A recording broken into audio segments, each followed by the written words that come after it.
महाराष्ट्र से। राधे राधे महाराज जी।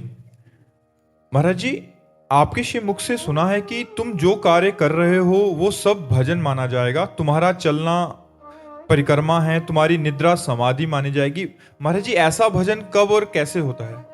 जिस समय हमारा तन, मन, वचन, प्राण, अहंकार सब कुछ श्री भगवान के चरणों में समर्पित हो जाता है, तब फिर उसकी हर चेष्टा भजन होती है।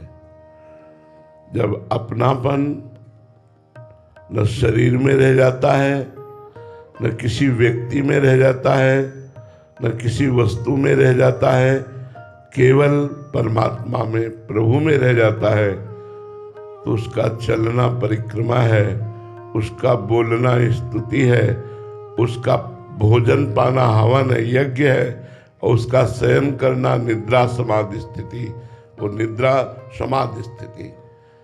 ये स्थिति तब आती जब अहम का सर्वस्व समर्पण हो जाता है, प्राणों का समर्पण हो जाता है। एक क्षण के लिए भी भगवत विस्मरण नहीं होता, हर समय भगवान की मधुर मधुर स्मृति हो रही है, तो उसकी सारी चेष्टाएं भगवत में हो जाती है। उसका शौच जाना, स्नान करना, ये जो शारीरिक क्रियाएं भी हैं, ये सब भागवतिक हो जाती है। वो संपूर्ण स्थूल शरीर, सूक्ष्म शरीर, कारण शरीर, तीनों शरीरों से समर्पित वो परमात्म स्वरूप में स्थित वो ब्रह्मविद ब्रह्म ही भवति, वो ब्रह्म के समान हो जाता है। ऐसा महापुरुष जिसकी सारी चेष्टाएं भागवतिक हो, जिसके हृदय का अहम भगवान में तन्मय हो गया हो, जिसकी मन की एक एक वृत्ति भगवदाकार हो गई हो, ऐसी स्थिति होती है जैसी ये कि निद्रा समाधि स्थिति। दिनेश जी उत्तराखंड से। राधे राधे महाराज जी। महाराज जी, अब तक इतना तो बोध हो गया है कि मैं ये देह नहीं हूँ, ना मैं करता हूँ, वस्तुतः मैं साक्षी मात्र हूँ। नहीं नहीं भाई, नहीं नहीं, अभी भूल में मत रहना। इतना बोध हो गया तो सब बोध हो गया, फिर क्या है? ये बड़ा भ्रम है, बड़ा भ्रम है। पहलवान जमीन में चला जाए तो ये मत जानना कि हार गया है। वो जमीन के दांव ऐसे जानता है कि तुम्हें ऊपर से नीचे पटक देगा। ये बहुत जोर का पहलवान है। मोह, अज्ञान, काम, क्रोध, लोभ, अहंकार, ये छोटे मोटे देहाभिमान नष्ट हो गया, साक्षी भाव में स्थित हो गए, तो बकाया क्या रह गया? ब्रह्मबोध हो गया। अभी बिल्कुल बिल्कुल नहीं, बिल्कुल ऐसा मत मान लेना पहलवान नीचे है। आप लोग अभी अखाड़े पे नहीं उतरे हो, घर में दंड बैठक मार करके बन गए हो ज्ञानी, अभी अखाड़े पे नहीं उतरे हो। अखाड़े पे उतरोगे तो दाव पेचों में बहुत बलवान है। बड़े बड़े योगींद्रों मुनींद्रों के मन में क्षोभ पैदा कर दिया। अपने लोग तो बहुत साधारण जीव हैं, इसलिए बहुत सावधानी से हम आपकी प्रशंसा करते हैं कि आप कलिकाल में देह भाव रहित होने की चेष्टा कर रहे हैं, साक्षी भाव में स्थित होने की चेष्टा कर रहे हैं। पर हो गया है, ऐसा किसको अनुभव हुआ भैया? ये अनुभव किसको हुआ? बोध मतलब जब व्यवहारिक धरातल पे अभी नहीं हुआ, लेकिन ऐसा लगता है कि साक्षी में हूँ, केवल सैद्धांतिक रूप से। अब सही चल रहे हो, अब सही चल रहे हो। पहले जो बोला ना, उसी का हमने ऑपरेशन किया। अब सही बोल रहे हो। हमें प्रयास ऐसा ही कर जी। अब तक तो इतना बोध तो हो गया है कि मैं ये देह नहीं हूँ और ना करता हूँ, वस्तुतः मैं साक्षी मात्र हूँ।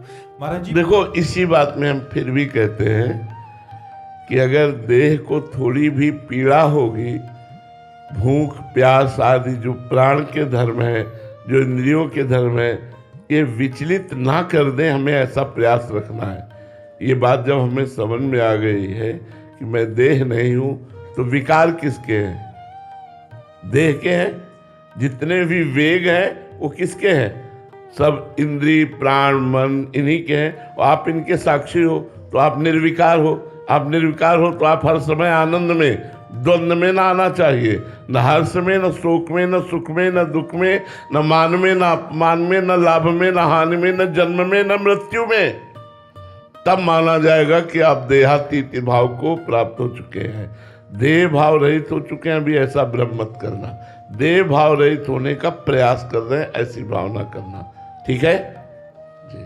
परमात्मा रूपी जो चेतन तत्व मुझ में है वे सभी प्राणियों में है। मूलतः हम सब एक ही तत्व हैं, रूप अलग अलग हैं। मर्जी सैद्धांतिक रूप से समझ में आने वाली ये बात व्यवहारिक धरातल पर उतर नहीं पाती। हम व्यक्ति के कारण तत्व को जानने के बजाय उसके आचरण में मूल्यांकन। चूंकि हमारी बहिर्मुख दृष्टि है ना, जब तक हम क्रियामय दृष्टि रखेंगे तब तक कारण तत्व पर दृष्टि नहीं टिक पाएगी, और जब कारण तत्व पर दृष्टि रखेंगे तो क्रियाओं का महत्व नहीं होगा। जैसे क्रियाएं बिलग बिलग हैं, बिजली कारण तत्व है, हीटर, फ्रिज, कूलर, मशीनें, ये सब संचलित हैं, उनकी क्रियाएं अलग अलग हैं। क्रियाएं देखकर हम बिजली का निश्चय नहीं कर सकते। जैसे एक क्रिया है कि फ्रिज में एकदम ठंडा कर दिया और हीटर में एकदम गर्म कर दिया, तो बिजली कैसी? एक कहेगा गर्म, एक कहेगा ठंडा, एक कहेगा नहीं हवा देती है, एक कहेगा गड़ासा चलाती है, एक कहेगा जीवन है, एक कहेगा मृत्यु है। बिजली कैसी? इन सब क्रियाओं से परे वो है। ये क्रियाएं करणों की हैं। जैसा करण हुआ वैसे ही बिजली भासने लगती है। करण हुआ हीटर तो कारण बिजली भासने लगी गर्म, करण हुआ फ्रिज तो बिजली भासने लगी शीतल। क्या बिजली न शीतल है न गर्म है, वो कारण है, वो करण नहीं है। ऐसे ही कोई दुष्टता का स्वभाव करता है, कोई साधुता का स्वभाव करता है, यह है करण। लेकिन उनका जो कारण है वो एक ही है। ये क्रूरा अपि पापिनो न च सताम संभाष्य दृश्याचे सर्वान वस्तुतया निरीक्ष परम स्वाराध्य बुद्धिर्मम। जो क्रूर हैं, जो पापी हैं, जो दुष्ट हैं, वो भी मेरे साक्षात प्रभु हैं। ये मेरी दृढ़ मति है, क्योंकि ये क्रियाएं ऐसी है लेकिन इनका कारण प्रभु तो एक ही है ना।